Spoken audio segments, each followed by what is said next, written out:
आजच डाउनलोड करा आणि तुमच्या आवडत्या मालिकांचा आनंद लुटा।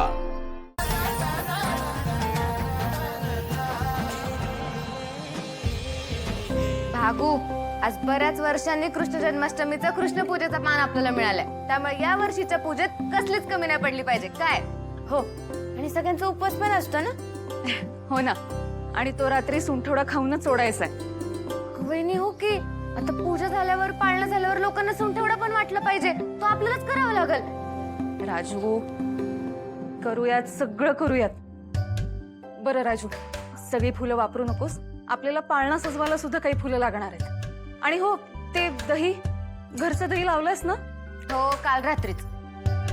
ही धनु दीदी कशी नाही आली अजून? ती आली असती तर उपवासाचं काय काय खायला केलंय हे आधी विचारलं असतं। मला पण काही काम असेल तर सांगा। हो आहे ना, तुला खूप महत्वाचं काम आहे। तुला बाळांना सांभाळायचं आहे, हेच तुझं काम।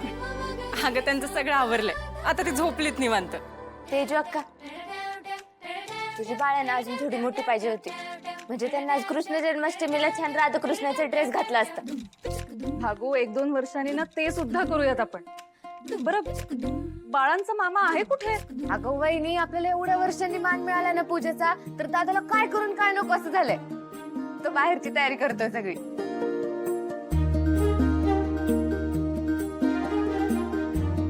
म्हणजे या वर्षी कृष्ण पूजेचा मान आपल्याला मिळाला?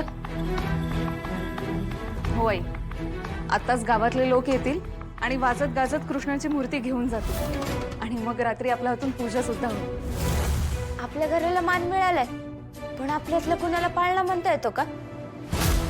म्हणजे ज्या घराकडे मान आहे त्या घरातलंच कुणीतरी पाळणा म्हणावा लागतो। अगं पण आपल्याला कुठून येणार?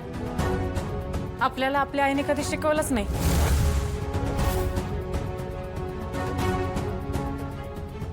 मग आता शिकवतील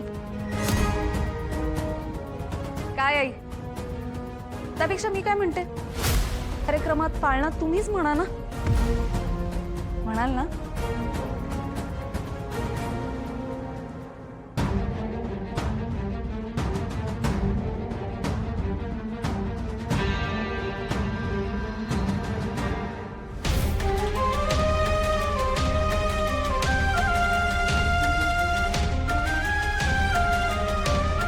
आई, अहो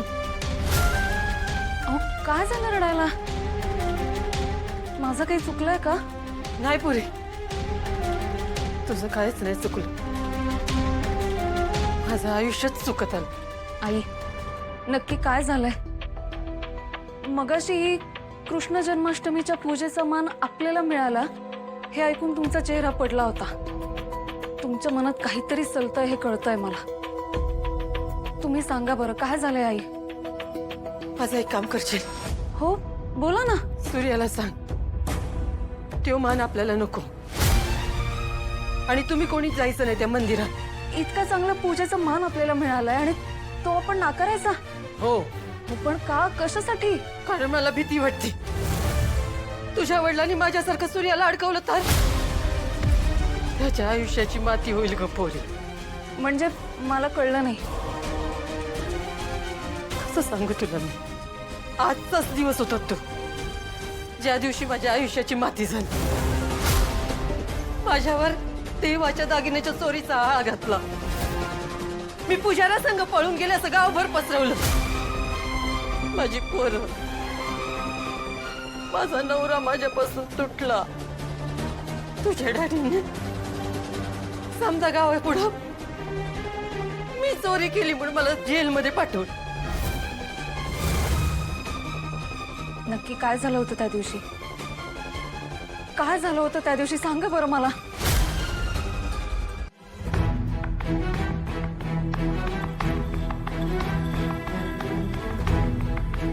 वीस एक वर्षापूर्वी या गावात आमच्या घराला लई मान होता, सगळे गावकरी लई आदर करायचे यांचा। असंच कृष्ण जन्माष्टमीच्या दिवशी कृष्णाच्या पूजेचा मान आमच्या घराला मिळाला। आम्ही लई आनंदात सगळी तयारी केली, रातच्याला मंदिरात जाऊन आम्ही लई थाटात कृष्णपूजा केली. पाळणा झाल्यावर गावात कीर्तन असते. गावातली सगळी मंडळी कीर्तनात तल्लीन झाली होती. आणि तुझं डॅडी कोण नाही बघून देवाचं दागिनं चोरायला लागलं होतं. काय? ते मी बघितलं. मला बघून तो घाबरला आणि समजा दागिनं माझ्या हातात दिलं आणि माझी माफी मागितली. आणि अचानक चोर चोर म्हणून वरडायला लागला. चोर चोर चोर चोर चोर चोर. तेवढ्यात ते पुजारी आला. तुम्ही इथनं पळा. त्याने हे समजा बघितलं आणि मला म्हणला, तुम्ही इथनं पळा. गावकऱ्यांनी तुम्हाला बघितलं ना तर तुम्हाला चोर समजतात. मी पण लई घाबरले होते. मी तिकडनं पळत सुटले. मला वाचवायला म्हणून तो पुजारी माझ्या मागे आला तर त्याच्या आलिंदरनं पुजाराचा जीव घेतला आणि मला गायब केलं. आणि गावात मी देवीचं दागिनं चोरलं आणि ते पुजारा संघ पळून गेले असं पसरवलं. त्याचं पितळ उघड पडू नये म्हणून मला जेलमध्ये टाकलं. कित्येक वर्ष मी त्या अंधारा कोठडीत होते. आणि आज पुन्हा त्योच दिस उगवला. या घराला कृष्ण जन्माचा मान मिळालाय. आणि नुकतंच सूर्यानं जालिंदर निंबाळकराला जेलमध्ये घातलं होतं. त्याचा बदला घेतल्याशिवाय तो राहणार नाही. तुझं मला लई भीती वाटते. सूर्याने जालिंदर निंबाळकरला डिवचलंय. तो नाग शांत बसल असं मला वाटत नाही.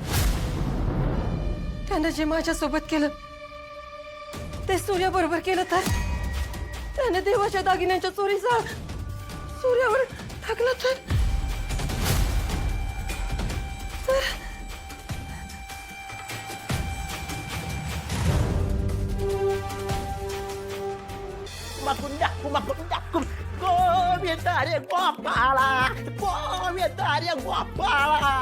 झाला सुंठवडा बनवून? हा दादा तेच करतोय. सुंठ साखर वेलची पावडर सगळे एकत्र करून छान सुंठवडा बनवतो. बर, मी प्रसादाला बुंदी पण आणली. आणि एक काम करू, मलिदा पण बनवू आपण. हा? मलिदा बनवू. चपाती गुळ नारळ पाणी बडीशेप मिक्स करून मस्तपैकी वाटायला करू. काला आणि त्याच्यावर ना मस्त असे कोकणातले काजू टाकूया. हा, काजू बदाम अक्रोड पिस्ता हे सगळं त्याच्यात टाकू आणि या सगळ्याचा खर्च तुझ्या नावावर लिहूया. चालेल का? ए राजू, काही काय म्हणते? किती निर्मळ मनाची लोक आहेत ही सगळी. डॅडींच्या स्वार्थाचं ग्रहण इतके दिवस यांना यांच्या आईपासून लांब ठेवायला कारणीभूत ठरलं. ही गोष्ट ना मला अजूनही पचत नाहीये. काही होऊ दे, पण हे सगळं मला सूर्याला सांगावंच लागणार आहे.